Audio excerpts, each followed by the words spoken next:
Bismillahirrahmanirrahim. This is Sir Imran and you are watching Sindh Job Academy YouTube channel. IBA Metric Category Test Preparation PPS 5 to 15 Jobs Preparation. अॼु जेको असांजो topic आहे उन topic जो नालो आहे 100 most repeated correct spelling MCQs from A to Z। असां जेको आहे A खां वठी करे Z ताईं जेके बि वर्ड्स आहिनि, ठीकु आहे, जेके मोस्ट रिपीटेड आहिनि, लगातार ईंदा रहंदा आहिनि करेक्ट स्पेलिंग MCQs जे लिहाज़ सां, त उनखे कवर कंदासीं विथ सिंधी मीनिंग्स। हाँ याद रखो, असां केतरा वर्ड्स पढ़ंदासीं, 100 वर्ड्स पढ़ंदासीं जेके मोस्ट रिपीटेड ऐं फ्रीक्वेंटली लगातार पुछा वेंदा आहिनि IBA वारी टेस्ट में। उन खां अलावा ही पॉइंट भी याद रखी छॾिजो त IBA मैट्रिक कैटेगरी टेस्ट में करेक्ट स्पेलिंग MCQs घणा ईंदा, 5 ईंदा, ठीकु आहे। त इन जे करे इनजी काफ़ी सारी अहमियत आहे। उन खां अलावा मां तक़रीबन 10 लेक्चर्स, ठीकु आहे, करेक्ट स्पेलिंग ते ठाहे चुको आहियां। त ही लेक्चर ऐं उन खां अलावा 10 ॿिया लेक्चर करेक्ट स्पेलिंग ते ॿुधो, इनशाला तव्हांजा 5 ई MCQs हल थी वेंदा। हाणे अचो था डिटेल सां हिन वर्ड्स के यादि करे वठूं, उन्हनि जी स्पेलिंग। पहिरियों वर्ड असांजो आहे अबंडन। अबंडन जो मतिलबु छा हूंदो आहे? ख़तरे जी माहौल छॾे वञणु, ठीकु आहे, टू लीव समवन। अबंडन जी स्पेल छा आहे? ABANDON, अबंडन, ठीकु आहे, स्पेल यादि रखी छॾिजो। अबंडन जो मतिलबु छा आहे? छॾे ॾियणु। नेक्स्ट असां वटि ॿियो नंबर करेक्ट स्पेलिंग लाइ आहे एबिलिटी, ठीकु आहे। हाणे एबिलिटी जो मतिलबु छा हूंदो आहे? सलाहियत। त एबिलिटी जी स्पेल यादि रखी छॾिजो, पुछी वेंदी आहे ABILITY, एबिलिटी। उन खां पोइ जेको नेक्स्ट टियों वर्ड असां वटि आहे उहो आहे एब्सेंस। एब्सेंस, हाणे एब्सेंस जो मतिलबु छा हूंदो आहे? गैर हाज़िरी। गैर हाज़िरी, एब्सेंस जी स्पेल छा आहे? ABSENCE, एब्सेंस, नोट करे छॾिजो। हाणे उन खां पोइ नेक्स्ट वर्ड असां वटि आहे एक्सेप्ट।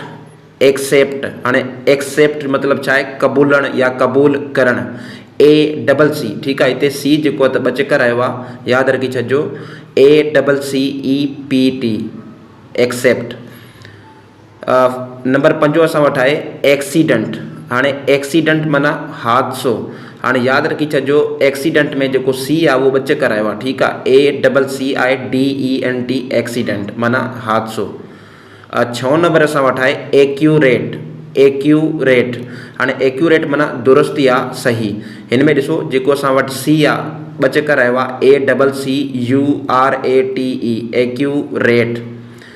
7th नंबर असां वटि आहे अचीवमेंट, ठीकु आहे, ही वर्ड तमामु अहम आहे, अचीवमेंट। हाणे अचीवमेंट माना कामयाबी, ACHIEVEMENT। तव्हां जेको भुलंदा आहियो उहो हिते भुलंदा आहियो, ठीकु आहे, हिते विच में IE थींदो, ठीकु आहे, ACHIEVEMENT, अचीवमेंट। हाणे उन खां पोइ नेक्स्ट 8 नंबर असां वटि आहे अक्वायर। अक्वायर, हाणे अक्वायर जो मतिलबु छा हूंदो आहे? कंहिं शइ खे हासिलु करणु, ठीकु आहे, टू गेट समथिंग, हासिलु करणु। हाणे हिन जी स्पेल यादि रखी छॾिजो, ACQUIRE, अक्वायर। हिते सी जेको आहे ख़ामोश आहे, लेकिन स्पेल में त काउंट थींदो, इन जे करे हिन जी स्पेल यादि रखी छॾिजो, अक्वायर, ACQUIRE, छो जो साइलेंट लेटर बि हूंदा आहिनि वर्ड्स में, तव्हां पढ़िया हूंदा। 9th नंबर तमामु अहम आहे, ठीकु आहे, एड्रेस। हाणे एड्रेस असांजो नाउन बि हूंदो आहे, वर्ब बि हूंदो आहे, ठीकु आहे। हिकु एड्रेस नाउन जेको हुनजो मतिलबु हूंदो आहे पतो, ठीकु आहे, जीअं घर जी एड्रेस, दुकान जी एड्रेस। ॿियो एड्रेस हूंदो आहे ख़िताब करणु, जीअं वज़ीर आज़म जेको आहे त एड्रेस करे थो, ख़िताब करे थो क़ौम खे, ठीकु आहे। हाणे हिन जी स्पेल यादि रखी छॾिजो, ADD ईंदो, ठीकु आहे, ADDRESS, ADDRESS। इन जो मतिलबु छा आहे? D 2 चकर अचे थो ऐं S बि 2 चकर अचे थो पियो।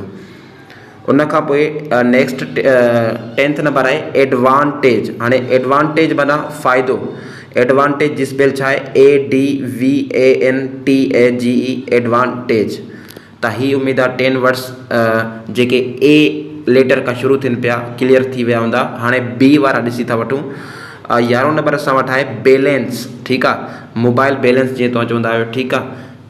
बैलेंस, हाणे बैलेंस जो मतिलबु हूंदो आहे तवाज़ुन, ठीकु आहे, तवाज़ुन। त बैलेंस जी स्पेल छा आहे? BALANCE, balance. उन खां पोइ नेक्स्ट वर्ड ही त तमामु ईज़ी आहे, ब्यूटीफुल, ठीकु आहे, ब्यूटीफुल माना ख़ूबसूरत, BEAUTIFUL ब्यूटीफुल। उन खां पोइ ही वर्ड तमामु अहम आहे, बिगनिंग, ठीकु आहे, बिगनिंग माना शुरूआति कंहिं शइ जी। हाणे हिन में जेको एन आहे ॿ चकर अचे थो पियो, ठीकु आहे, इहो यादि रखी छॾिजो, BEGINNING बिगनिंग माना शुरूआति। उन खां पोइ ही वर्ड बि अहम आहे, बिहेवियर, बिहेवियर माना रवैयो या वर्ताव या सलूक, BEHAVIOR बिहेवियर। उन खां पोइ नेक्स्ट वर्ड आहे बिलीव, तमामु इम्पोर्टेंट आहे माना यकीन रखणु, BELIEVE, ठीकु आहे, IEVE नोट करे छॾिजो, BELIEVE बिलीव माना यकीन रखणु। 16 नंबर असां वटि आहे बेनिफिट, ठीकु आहे, बेनिफिट माना फ़ाइदो, त BENEFIT बेनिफिट माना फ़ाइदो, ठीकु आहे। सभ खां पहिरियों तव्हां लिखंदा बेने, BENE बेनी, फिट FIT फिट माना फ़ाइदो। उन खां पोइ 17 नंबर असां वटि आहे बारो, ठीकु आहे, बारो, इन में जेको आर आहे ॿ चकर अचे थो पियो, BORROW बारो माना उधार वठणु। जेको असां वटि वर्ड आहे 18 नंबर तमामु अहम आहे, बिज़नेस। हाणे बिज़नेस माना कारोबार, ठीकु आहे, इन जी स्पेल यादि रखी छॾिजो, पुछी सघनि था पिया पेपर में, BUSINESS, ठीकु आहे, आख़िरी में SS अचे थो पियो, IN अचे थो पियो, ठीकु आहे, इहो विच में यादि करे रखिजो, BUS, ठीकु आहे। इनखे यादि हिन ट्रिक सां करो, त सभ खां पहिरियों तव्हां लिखंदा बस, ठीकु आहे, BUS बस, पोइ तव्हां लिखंदा INESS बिज़नेस माना कारोबार। उन खां पोइ बिज़ी, ठीकु आहे, बिज़ी माना मसरूफ़, आसान आहे, BUSY बिज़ी माना मसरूफ़। उन खां पोइ बिल्ड, बिल्ड BUILD बिल्ड माना कंहिं शइ जी तामीर कराइणु, कंहिं शइ खे कंस्ट्रक्ट करणु, कंहिं शइ खे ठाराइणु, ठीकु आहे, बिल्ड BUILD यादि रखी छॾिजो। हाणे 10 वर्ड्स बी वारा बे कंप्लीट थी विया। हाणे सी वारनि खे ॾिसूं था पिया, त 21 वर्ड असां वटि आहे कलक्यूलेट, कलक्यूलेट माना हिसाब किताब करणु, ठीकु आहे, त स्पेल यादि रखी छॾिजो। सभ खां पहिरियों तव्हां लिखंदा कल, उन खां पोइ QCUQ, उन खां पोइ लेट LAT, कलक्यूलेट माना हिसाब किताब करणु। उन खां पोइ ही वर्ड तमामु रिपीटेड हूंदो आहे, कैलेंडर, कैलेंडर, ठीकु आहे, कैलेंडर तव्हांखे ख़बर आहे जंहिं ते तारीख़, महीना, ईयर्स लिखियलु हूंदा आहिनि। कैलेंडर मतिलबु कैलेंडर हूंदो आहे, ठीकु आहे, CALENDAR आहे, ठीकु आहे, लास्ट में ER न आहे, ही यादि रखिजो।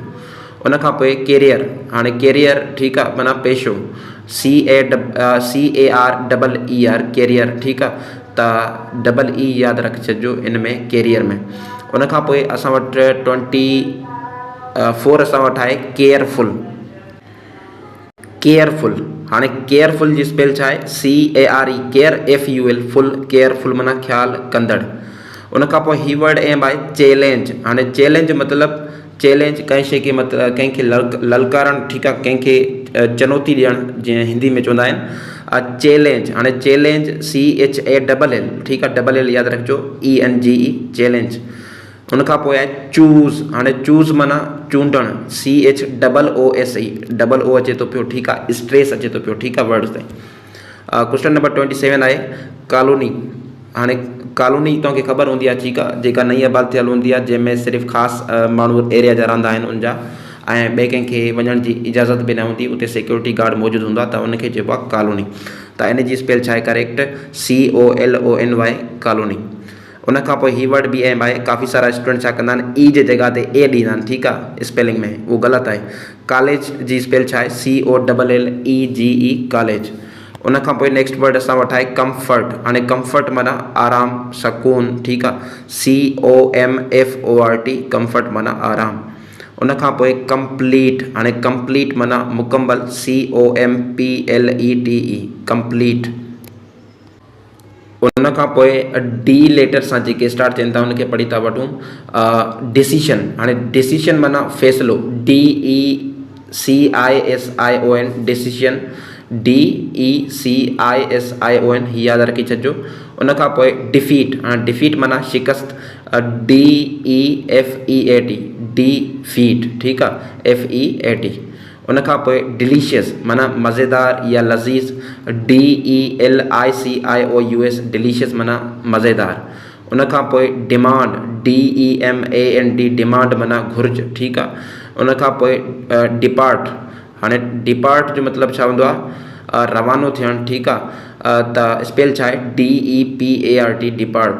उन खां पोइ डिस्क्रिप्शन, हाणे डिस्क्रिप्शन जो मतिलबु हूंदो आहे वज़ाहत, ठीकु आहे। DES डिस CRIPTION डिस्क्रिप्शन।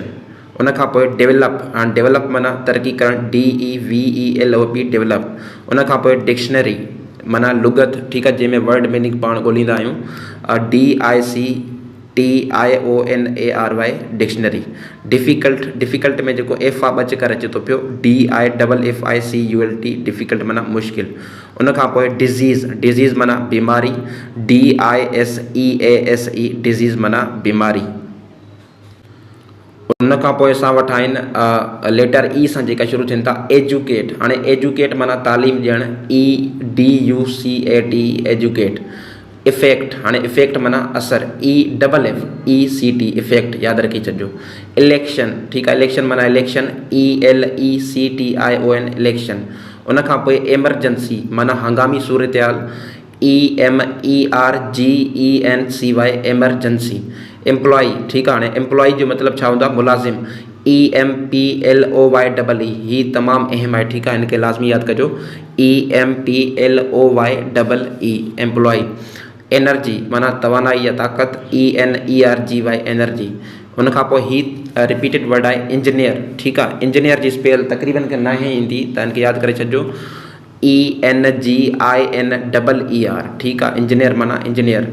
एनवायरमेंट, ही बि तमामु अहम वर्ड आहे, माना माहौल, ENVIRONMENT एनवायरमेंट। उन खां पोइ इक्विपमेंट, हाणे इक्विपमेंट मतिलबु औज़ार, इंस्ट्रूमेंट, इक्विपमेंट, ठीकु आहे, EQUIPMENT इक्विपमेंट। असेंशियल, हाणे असेंशियल मतिलबु ज़रूरी, ESS अचे थो पियो, ESSENTIAL एसेंशियल। उन खां पोइ फेलियर, हाणे फेलियर माना नाकामी, FAILURE फेलियर। उन खां पोइ 52 आहे फेमिलियर। फेमिलियर माना वाक़िफ़, FAMILIAR फेमिलियर, ठीकु आहे, यादि रखी छॾियो, तमामु अहम आहे। उन खां पोइ फैमिली, फैमिली माना ख़ानदान, FAMILY फैमिली माना ख़ानदान। फेमस माना मशहूरु, FAMOUS। उन खां पोइ ही वर्ड तमामु अहम आहे फैशिनेट। हाणे फैशिनेट माना मुतवजा कंदड़, ठीकु आहे। स्पेल छा आहे जी, FASCINAT फैसिनेट। फैशन माना फैशन, FASHION फैशन। उन खां पोइ फीचर, फीचर माना ख़सूसियात, FEATURE फीचर। उन खां पोइ फेस्टिवल, हाणे फेस्टिवल माना मेलो, FESTIVAL फेस्टिवल। उन खां पोइ असां वटि आहे 59 फॉरेन, ठीकु आहे, फॉरेन माना परॾेही, गैर मुल्की, FOREIGN यादि रखी छॾिजो, FOREIGN फॉरेन। फ्रीडम माना आज़ादी, FREEDOM फ्रीडम। उन खां पोइ जनरल, जनरल माना आम, जर्नल आहे, ठीकु आहे, ही जनरल आहे माना आम, GENERAL जनरल। उन खां पोइ जनरेशन माना नसल, GENERATION जनरेशन। उन खां पोइ असल में ही जेको आहे तव्हां हिनखे पढ़ंदा आहियो जियोग्राफी। जियोग्राफी न आहे, इनखे इंग्लिश में पढ़िबो आहे जियाग्राफी, जियाग्राफी, ठीकु आहे। इन जी मतिलबु, इन जो मतिलबु छा आहे, जाग्राफी। त स्पेल यादि रखी छॾिजो, GRAPHY जियाग्राफी हिनखे पढ़िबो आहे। गवर्नमेंट माना हुकूमत, तमामु अहम आहे, GOVERNMENT गवर्नमेंट माना हुकूमत। उन खां पोइ ग्रामर, ग्रामर माना ॿोली जा क़ाइदा व कानून, ठीकु आहे, GRAMM अचे थो, ऐं पोइ छा अचे थो, AR अचे थो, ठीकु आहे, ग्रामर। ग्रेटफुल, हाणे ग्रेटफुल जी काफ़ी स्पेल छोकिरा ग़लति लिखंदा आहिनि, स्टूडेंट्स जेका आहिनि। ग्रेटफुल माना शुक्रगुज़ार, GRATE ग्रेटफुल, FUL हो छा कंदा आहिनि, GREAT ग्रेट, FUL इहो ग़लति आहे, GRATE FUL माना शुक्रगुज़ार। गारंटी, हाणे गारंटी जो मतिलबु छा हूंदो आहे, ज़मानत। हीअ स्पेल तमामु अहम यादि करे छॾिजो, GUARANTEE गारंटी। उन खां पोइ गाइड, गाइड माना रहनुमाई करणु, तमामु सिंपल वर्ड आहे। गेस्ट माना महिमान, तमामु सिंपल वर्ड आहे। गिरोथ माना बाद, इहो बि तमामु सिंपल वर्ड आहे। 71 हेल्थ माना सेहत, तमामु सिंपल वर्ड आहे। हाइट माना ऊंचाई, HEIGHT हाइट, हिते जी ख़ामोश आहे, ठीकु आहे। ऑनेस्ट, हिते H ख़ामोश आहे। ऑनेस्ट पढ़बो इनके माना ईमानदार, HONEST ऑनेस्ट। हॉस्पिटल माना अस्पताल, HOSPITAL हॉस्पिटल। हंगर, हंगर माना भूख, तमाम इजी वर्ड है ही। हरी, हरी माना जल्दी करण, ठीक है, HURRY, डबल आर तो आनींदा वे। उन खां पोइ हस्बैंड, हस्बैंड माना मुड़ुस, तमाम इजी है। हिस्ट्री माना तारीख़, HISTORY, ठीक है। इनके काफ़ी पढ़दा आहिनि। हिस्टोरी, हिस्टोरी न आहे, ही हिस्ट्री है, ठीक है। हैपिन, हैपिन माना थियण, डबल P ॾींदा वे, HAPPEN हैपिन। हैवी, हैवी माना वज़नी या ॻरो, ठीक है, HEAVY हैवी। उनखां पोइ आइडिया, आइडिया माना ख़्याल। उनखां पोइ आइडेंटिटी, आइडेंटिटी माना सुञाणप, ठीक है, IDENTITY आइडेंटिटी माना सुञाणप। इग्नोर, इग्नोर माना नज़रअंदाज करण, IGNORE। इलीगल, इलीगल माना गैर कानूनी, IL, ठीक है, इल, लीगल, LEGAL छा बणिजी वियो, इलीगल। इम्पोर्टेंट माना अहम, IMPORTANT इम्पोर्टेंट। इम्प्रूव, इम्प्रूव माना बेहतर करण, IMPROVE इम्प्रूव। उनखां पोइ आहे इंक्लूड। हाणे इंक्लूड माना शामिल करण, INCLUDE इंक्लूड। इंडस्ट्री माना सनत, ठीक है, INDUSTRY इंडस्ट्री माना सनत। उनखां पोइ इन्फ्लुएंस, ठीक है, इन्फ्लुएंस माना असर, INFLUENCE इन्फ्लुएंस। उनखां पोइ इंफॉर्मेशन, इंफॉर्मेशन माना मालूमात, INFORMATION इंफॉर्मेशन माना मालूमात। 91 असां वटि आहे जर्नी। हाणे जर्नी माना सफ़र, यादि रखी छॾिजो स्पेलिंग, JOURNEY जर्नी माना सफ़र। जस्टिस, JUSTICE जस्टिस माना इंसाफ़। जीलियस, जीलियस माना हसद कंदड़, JEALOUS। जॉइन, जॉइन माना शामिल थियण, इजी आहे, JOIN। जॉयफुल, जॉयफुल माना ख़ुशि, ठीक है। जज, जज माना फ़ैसिलो करण, ठीक है, या फ़ैसिलो कंदड़, जज जेको हूंदो आहे, JUDGE, ठीक है, यादि रखी छॾिजो। जॉब, जॉब माना नौकरी। जूनियर, जूनियर माना जेको नंढो हूंदो आहे, ठीक है, या जूनियर हूंदो आहे, JUNIOR जूनियर। जोक माना मज़ाक, JOCK ना, JOKE ही करेक्ट स्पेलिंग आहे। उनखां पोइ जेको आख़िरी वर्ड आहे तमामु अहम आहे, जर्नल, ठीक है, जनरल। जर्नल मतिलबु जेको रिसालो हूंदो आहे अख़बार जो, ठीक है, JOURNAL जर्नल। तमामु अहम आहिनि ही, इनके यादि रखी छॾिजो। So thank you so much, have a nice day.